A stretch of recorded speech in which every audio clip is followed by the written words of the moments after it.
President Donald Trump म्हटलं त्यांच्यासोबत एक सूत्र जोडलं जातं ते म्हणजे किओटिक डिसिजन्स. आणि ते आत्ता एवढ्या भयंकर पद्धतीचे निर्णय घेतात आणि त्या निर्णयामध्ये त्यांना आत्ता एक तर काय पाहिजे तर आत्ता त्यांना नोबेल पीस प्राइज पाहिजे.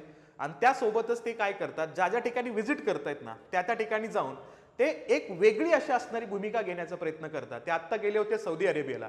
सौदी अरेबियाला गेल्यानंतर ते कुठे गेले होते, कतारला. आणि कतार नंतर ते गेले होते UAE आणि तिथं गेल्यानंतर त्यांनी एक अनाउन्समेंट करून टाकली. कोणती अनाउन्समेंट? की इथं जो पर्शियन गल्फ आहे का त्या पर्शियन गल्फचंच नाव चेंज करा, असा असणारा संदर्भ त्यांनी मांडला होता.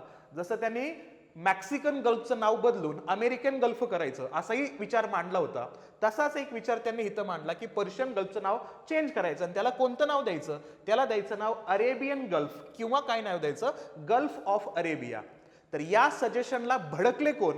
तर या सजेशनला भडकले इराण.